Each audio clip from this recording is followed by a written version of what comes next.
morning, guys. Welcome to today's video. Today is a Friday, so you know what that means. Typically Fridays mean that it's a work from home day, and my coworker is actually out on PTO today, so I don't actually have any patients myself in the hospital. From when I last checked, I actually went to a conference yesterday out of town, so I'm back to work. We missed a day, so I'm not really sure exactly what I'm getting myself into, but I am hopeful that it's going to be kind of a quietish Friday.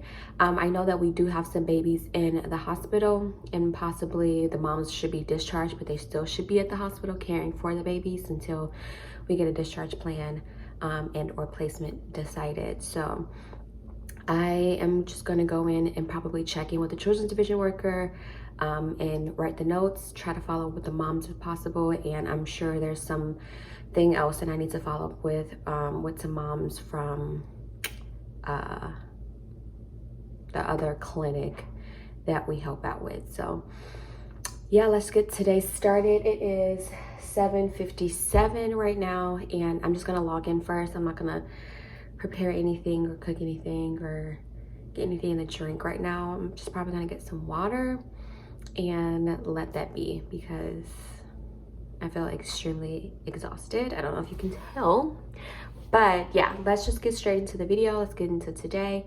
Thank you guys so much for watching. Make sure that you subscribe, make sure that you click that notification bell, and that you watch the whole video, guys. Okay, I work hard for you. But let's go.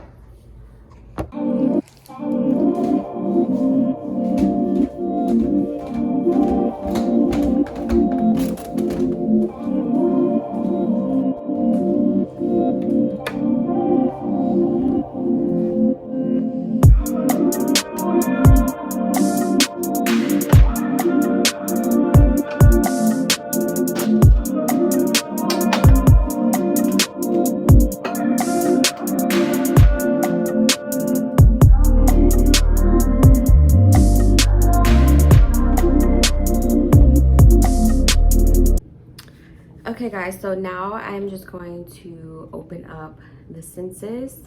I have that I'm off work. I'm gonna also check my email.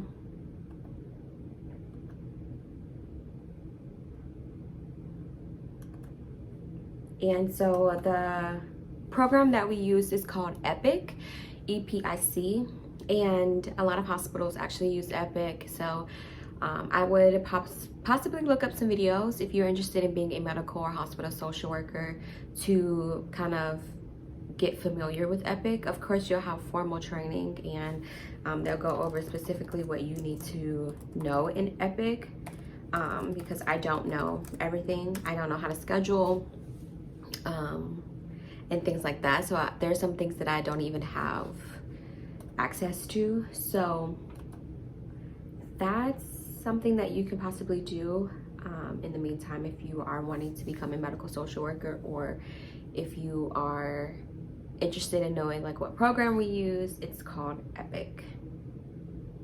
So right now I'm just going to go down the census and check on all of my babies. I'm going to open up all of their charts and check the last several notes. And I have a mom who's there now. I have a mom who's there now for induction of labor. I'm not sure if she's scheduled to have a C-section or not. So I'm gonna open up her chart. And then I have a few babies. She did not deliver yet. So I have one baby and two baby and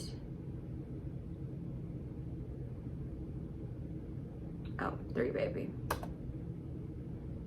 So right now I have a total of 4 patients that I need to be working on following up about.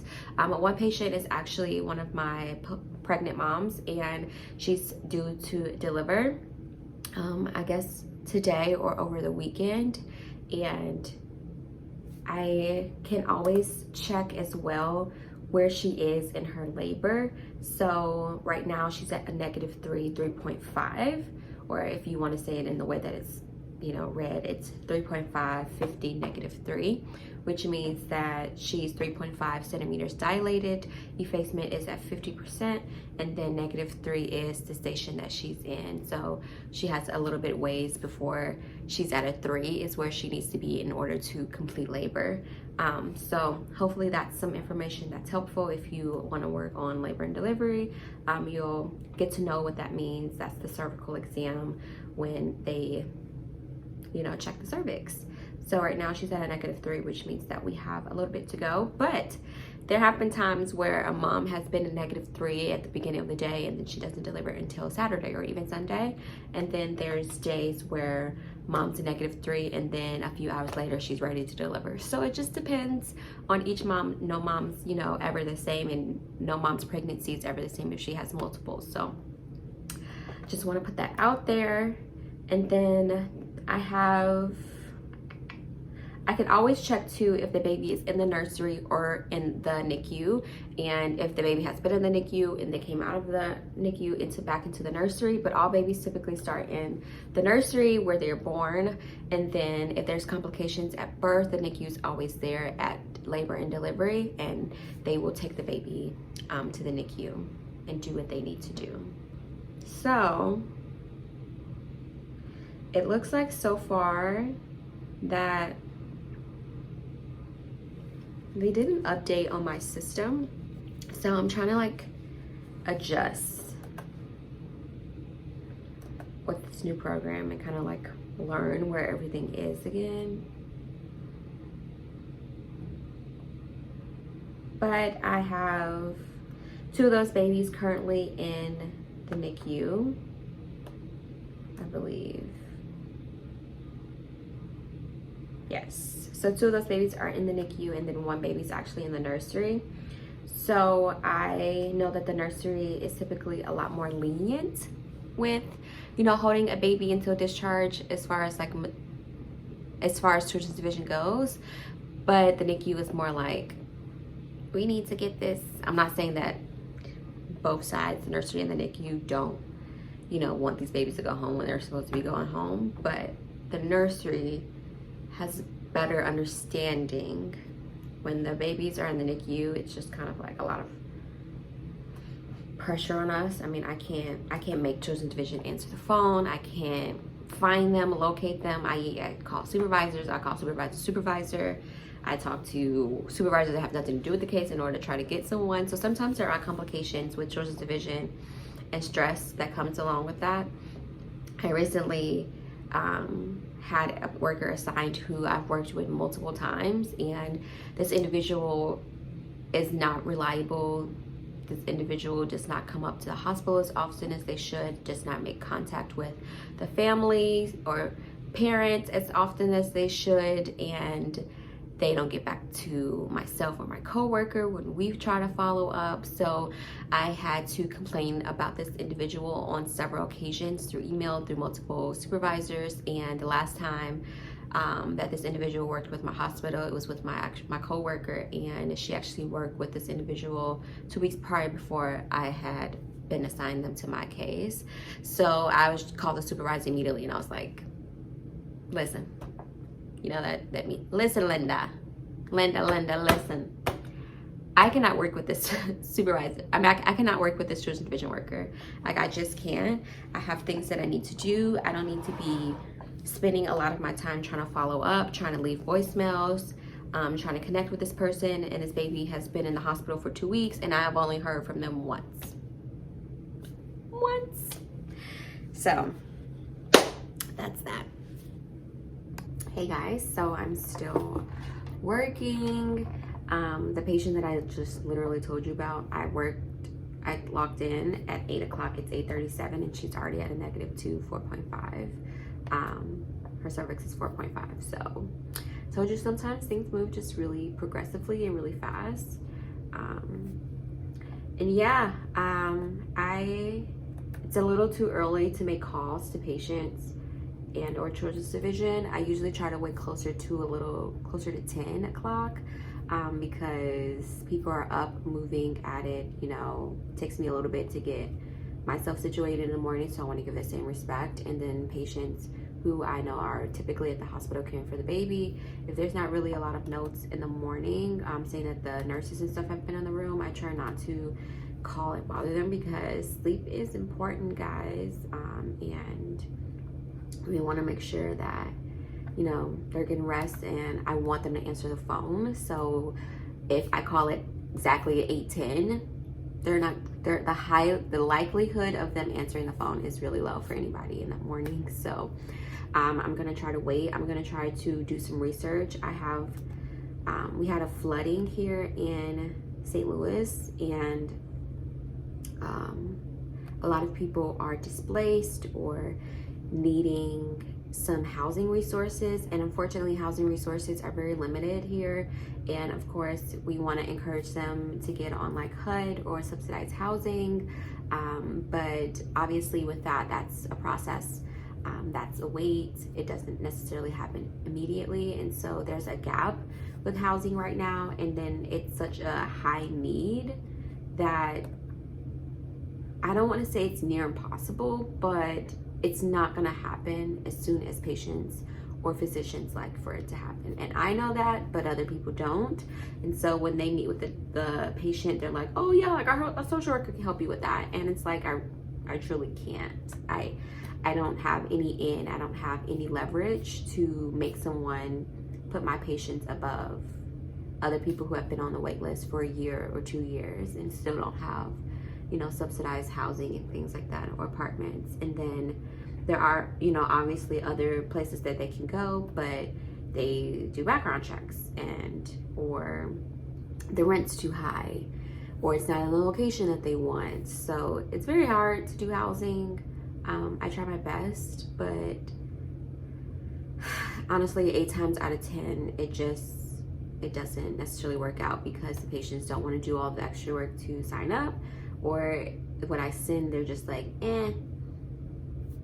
Or what I offer, like especially maternity homes or moms with newborns, to go into this place, and then they will help you reestablish with housing and assist you with that. They don't want to do that. So it's one of those things where it's just kind of like a double-edged sword. Like you win some, you lose some, but I'm not truly as helpful as I would like to be with housing, which is unfortunate because like I said, it's such a huge need. So I'm going to continue to try to find something to try to tell these patients, because the 2 messages that I got from physicians, nurse practitioners, they are talking about housing, especially related to the flooding that happened recently. So I don't know. Yeah.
So I have a little bit left over Starbucks from yesterday when I went, and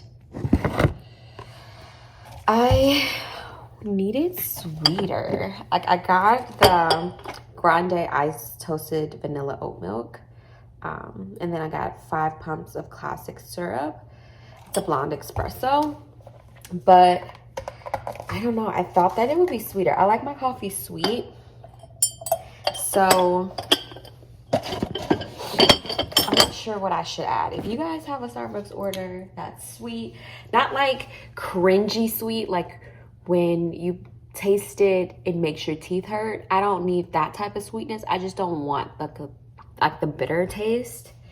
So this is not a good idea to add it in raw like this, but hopefully that sweetens it up a little bit. I know the honey is just gonna combine like that. Should have melted it, but you know, we're already in this. So I think that I need to put up the groceries that I got yesterday. Like this is, well, I'm gonna pretty much keep it in the bags because I will be going back home. But I'm just gonna make it look more presentable until then. I want to make a bagel for breakfast. And probably have some fruit. I don't want to take too long. Probably pop this in the toaster. Let it do its thing.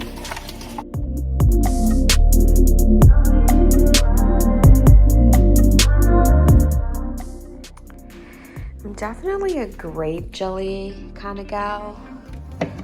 I'm not a huge fan of strawberry, but it'll do. So I'll put that over there and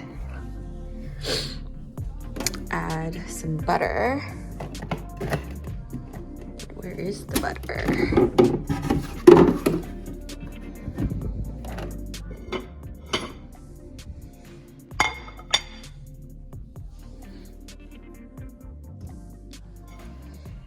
$9.28.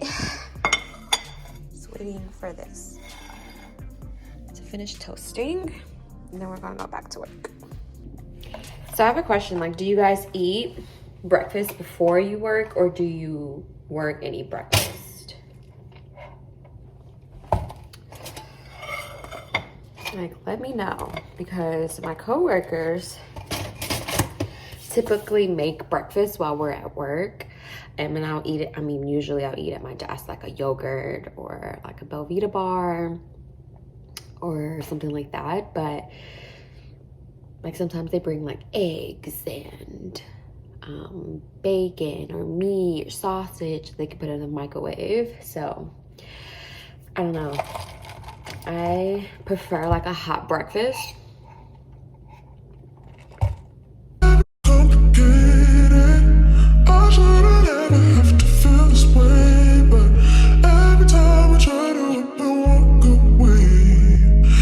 Hey guys, sorry for the weird lighting, the mood lighting. I didn't want the overhead lights because they're just super bright, and I don't want those on. So I just wanted to kind of go through email.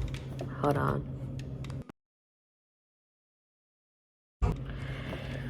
This is like someone I closely work with, and she's like, please remember to let me know if there's any moms who test positive for any illicit drugs. I mean, that's all of them.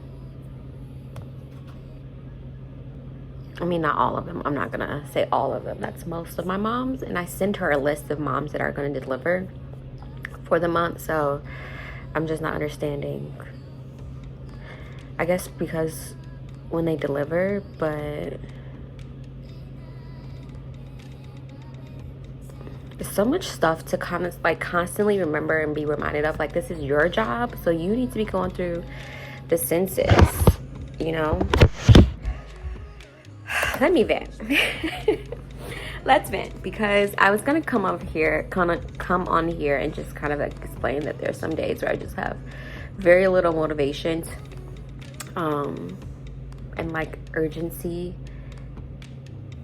I have very little motivation today, and there are days where I don't have motivation, or I have very little motivation and I have things that I need to do, and it happens. It's like that. It's a weird week for me because I didn't work Monday and Tuesday. I worked Wednesday, and then I was off yesterday for the conference, and then today I'm just like, I don't necessarily have any patients, but these are all my coworkers' patients. So I'm not super familiar with them, and a lot of these babies are going to be here anyway. And from my coworkers' notes, like, these children's division workers have not been following up, which is very frustrating. So it's like, do I even attempt to call? I know I am going to call, but it's like, do I attempt to call and then they don't answer, and then I make a note, and then they try to call me back, and it's not my kids. So I'm just like kind of like low mood today. And then also, like, I know that she probably needs a little bit of help with this, but I can't, like, my first thought is to not to be like, oh, let me tell this person that this mom tested positive for this. Like, just go through each patient and see if they have any illicit drugs in their system or not. I don't know. It's just weird. It's just weird sometimes. Like, I don't like emails that make it seem like it's my responsibility, but she says I am required to report these. Okay, so do it. I don't know. I'm in a weird mood today. And I like her as a person and as a professional, but I'm just like, I don't like to feel like I'm being reprimanded through email for something that's not necessarily my job responsibility. I'm not always going to remember to do that, so I'm not going to feel bad for missing a few moms, and I haven't had any moms deliver recently, but I don't know, guys. Like I said, I'm in a weird mood. I'm got to make these calls now. Now that it's about 9, I told you I try to make these calls around a little bit before 10, so I'm gonna start making my first round of calls. I'm just gonna go ahead and call. I'm gonna call all 3 of those children's division workers and the 2 patients that I was informed to possibly check in about. This other mom is still in active labor. She's at 5.5, -2 at the moment, so I think things have slowed down a little bit because she was progressing really fast. So we'll see. I'm about to do that. I won't be able to show you guys because I'm using my phone to record, so sorry, but I'll check back in with you guys in the next slide. Right here, guys, is me kind of having a mental breakdown because I had a very frustrating interaction with a children's division worker. They just weren't talking in an appropriate professional manner, and I was trying to make sure that I was advocating for my patient, but the conversation just turned and I became really confused, and I was I've been in this at a loss of words, really. Nearly 3 years in a few months, and actually in a month, actually. So this worker is a worker that talks so fast, and you're trying to talk and then she talks over you and trying to explain things, and she thinks she's assumed things about my mom's, and I'm like, no, and then, like, I don't understand her because she's talking so fast, and I'm trying to, like, make sure that I'm getting my thoughts and opinions and actual facts about the patient out, and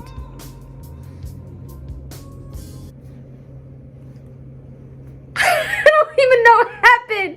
At one point, I'm holding my phone. I'm like, I was about to throw it because I'm like, this is so frustrating. This person is a nice person, this children's division worker, and she was actually assigned to another patient of ours. So we were talking about 2 different patients at the same time, and I'm trying to make sure and clarify that I'm getting or understanding the information correctly, but 2 more hours, guys. 2 more hours and I'm off. And I just can't wait. I'm just gonna try to wait the whole day. It can't happen. Nope. Hey guys, so I took this time to just really do some research, do some charting, documenting my phone calls with the children's division workers, that I've attempted to make contact with some of the patients that the physicians and the nurse practitioners sent me to follow up with, and writing notes about that, sending out emails to my other work professionals and colleagues. And I was just looking for additional resources for housing. As I mentioned earlier in the video, that housing has been really a huge problem lately, and I'm trying to find some solutions or organizations that can offer additional support and aid for some of my patients. So that's basically what I did. But I did have a question for you guys. Comment below. Let me know if you listen to music while you work, if you need to have additional background noise, or if you, I don't know if you should be doing this, but do you watch TV? Or, like, what do you do in order to keep yourself motivated? Do you listen to like jazz or classical music? Do you just sit in silence? Or do you talk on the phone? I don't know. Tell me what you guys do. So today didn't go as well as I wanted it to. It wasn't as productive or successful as I originally thought and planned. Even this video didn't turn out the way that I wanted it to. Like, I wanted it to be more aesthetically pleasing, and I wanted it to be better. But it's just a lot of me talking and complaining, but that's just the reality of life.